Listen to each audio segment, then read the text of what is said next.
Hello! Thank you for watching Kaluna Creations.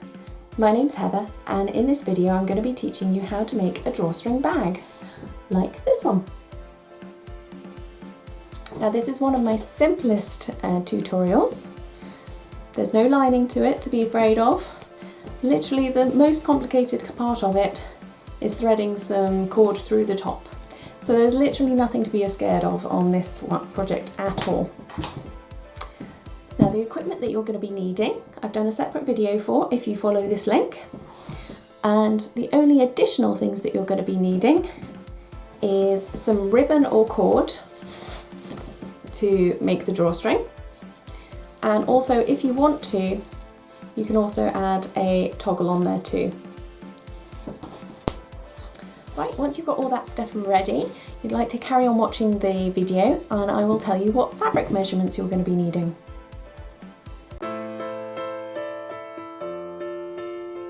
Now the fabric measurement for this one is really easy. You need 35 centimeters wide by 96 centimeters long.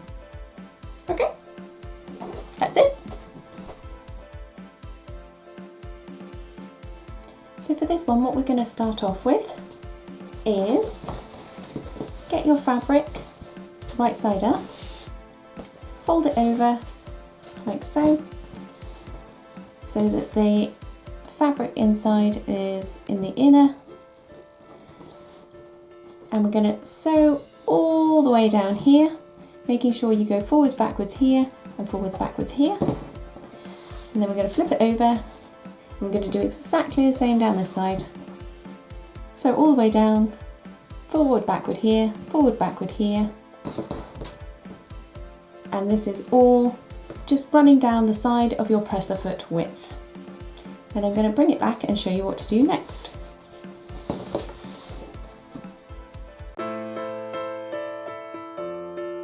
Okay, so now we've got our side seams in all the way along here and here. We need to take it across to the ironing board, and what we're going to do is simply iron out these seams flat on both sides, like so, all the way down. And once you've done that, you need to just fold it over by about 1 centimetre on both sides. Give it a bit of a tug so that it creates a nice line both sides, and then you're just going to iron that flat as well, so that when we go to make the pocket for our cord, we'll have a nice neat edge along that top. I'll bring that back in a moment and I'll show you what I mean.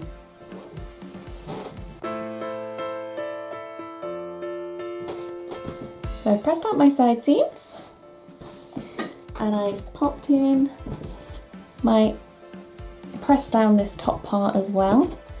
So now when we roll over, give yourself a good 2 centimetres, maybe more if that's what you fancy.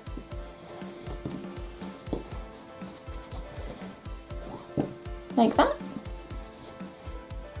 Making sure you just check with a ruler that you've done it the same both sides. So I've actually gone for 3 centimetres here and 3 centimetres here, so yeah, that's great. What you might want to do is just clip those so that when you take it across to the sewing machine, it doesn't try and wiggle out of place. Put another one in the middle as well actually. Just make sure that is still the 3. Need to go a little bit further. 3, there we go. So, I'm going to take this across to the sewing machine. And what you need to do is sew pretty close to this line here. Always making sure that this line here is going across one of your guides on the sewing machine, because it doesn't really matter if you get a thick bit here and then a narrow bit here on this side. as long as it is the same distance on this side, then it'll look neat and lovely.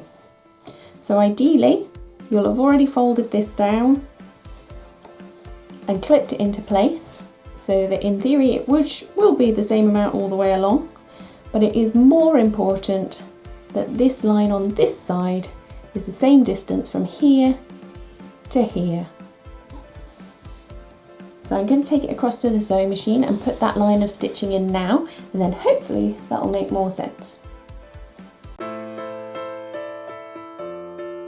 Okay, so what we've got here is our nice seam running all the way around now, catching that fold bit that we did earlier, so it's a nice neat edge.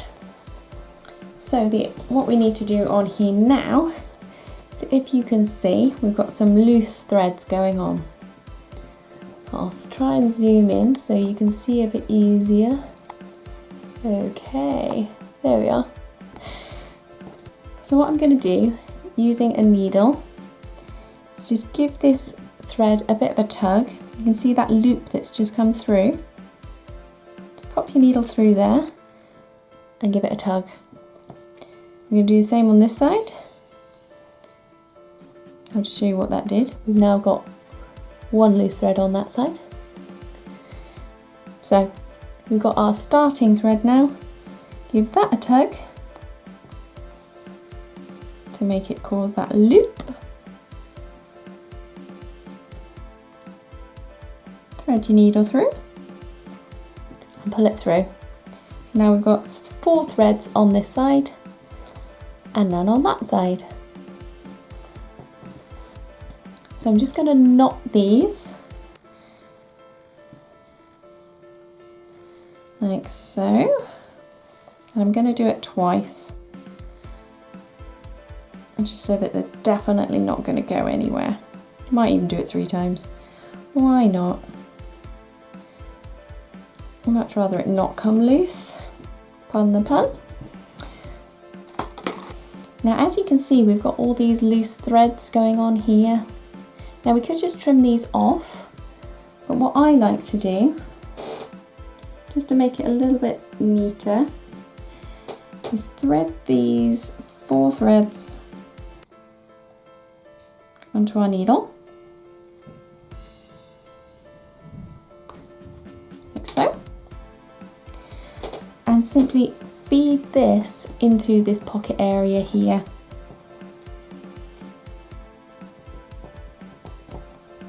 Like that, and then out the other side. So I've not pulled it through yet, literally just pushed it through. So you can see these threads are about to go into this section. Now, exhibition fabric is tough stuff, so it doesn't like doing that. As you can see, this knot here is now, all these spare threads have gone into this section. Now once we've got it up here, now when we trim it and roll it back in, it's all nice and hidden.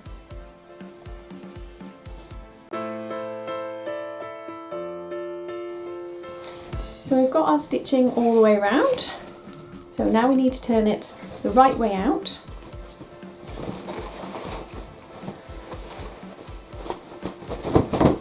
Like so.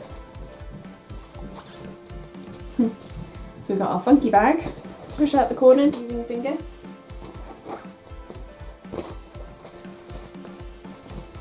And there we have it. Now we're almost done, but what we're missing is your drawstring. Now you can use cord or ribbon, either works really well, but to get it in we're going to have to make a hole.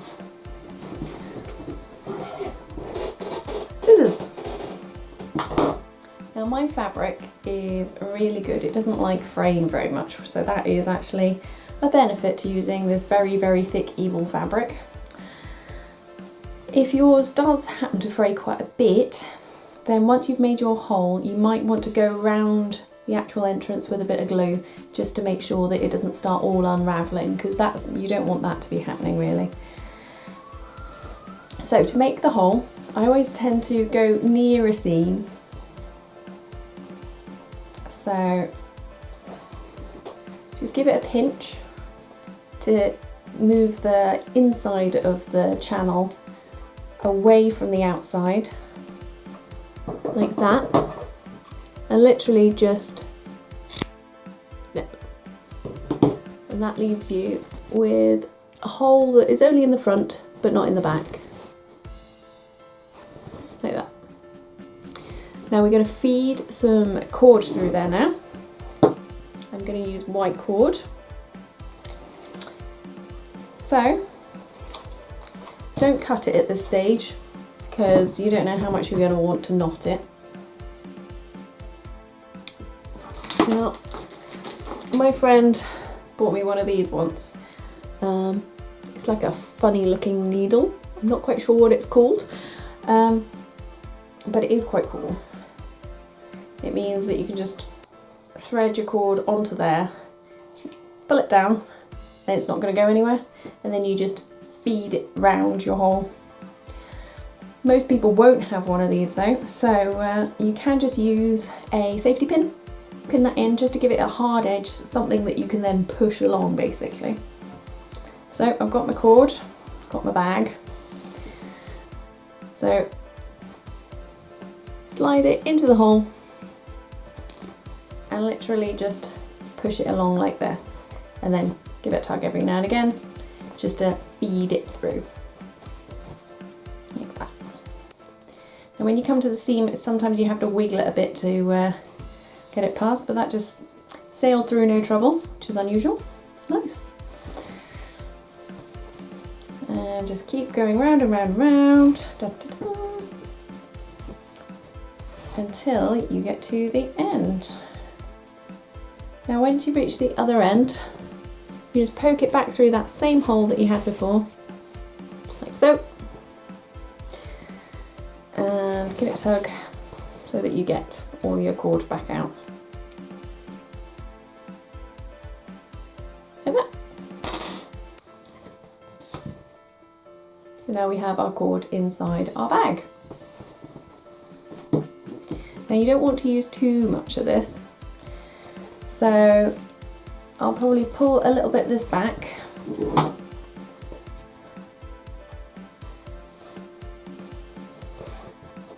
Just so that we're not wasting any.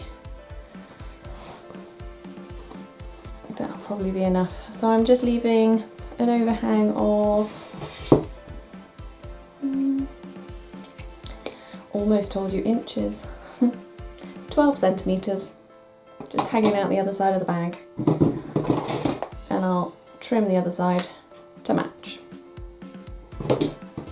Now this cord does like fraying, so I will be putting some glue on there just to stop it all unravelling. And I will be using a toggle. Now you can get toggles online. I've got quite a few of these because I make quite a lot to put on the website. So I've just got a very basic, boring one. And the hardest thing to do with these is threading it through.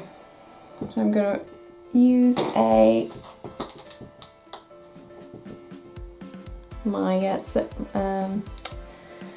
needle that I use when I'm doing tapestries, in the hope that it will let me put it through this toggle.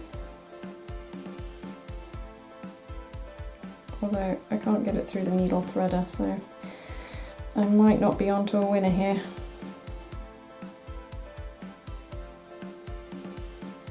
Oh no, here we go.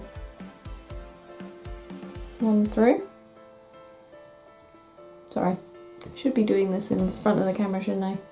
So basically I just put my needle threader through, got my cord. This one's going to be harder because it's that much more frayed.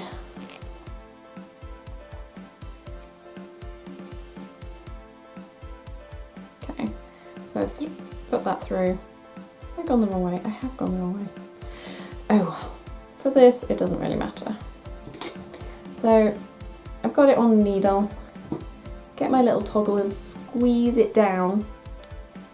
Feed the needle through that hole, and then I can thread it back out like that. And then I'm going to put a knot in this side. Now I'm going to put 2 knots through to make it that little bit bigger.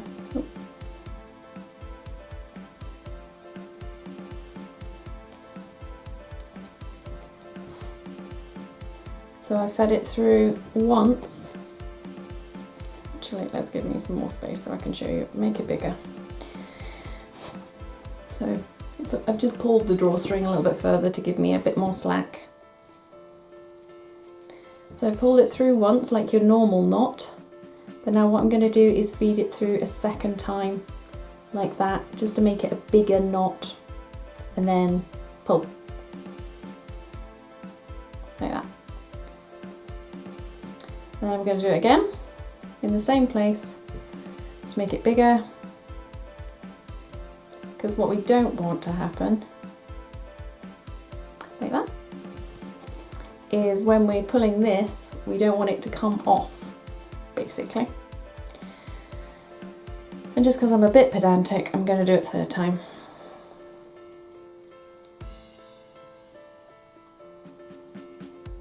You can't be overcautious with these things. There we go, like that. Now I can pull that cord back into here. Check that it is still nice and flat, which it is. Lovely. These bits here, what I'll do is trim them and glue them so that they're nice and neat, and then I'll be back. And that's us finished. I'm really pleased how the drawstring bag turned out, and hopefully you are too. Now, if you would like that drawstring bag yourself, or even the one from the start of the video, so this one here, both of them, as well as many more, are all available to buy on my website. I'll put the web address in the description below just to make it nice and easy for you to find. Now, the good thing about the bags on there is that half of the price shown gets given to charity. So not only do you get a really cool bag, but you also raise money for charity too.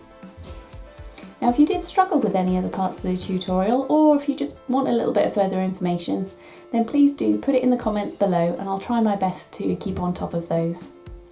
Also, if there's anything else that you'd like to make that you can't find elsewhere, then also drop me a line. If I can help, then I will. If you did enjoy watching this video, then please do like and subscribe. That way, every time I pop on a new video, it'll let you know, and you never know, it might inspire you to try something new. Hopefully I'll see you again soon.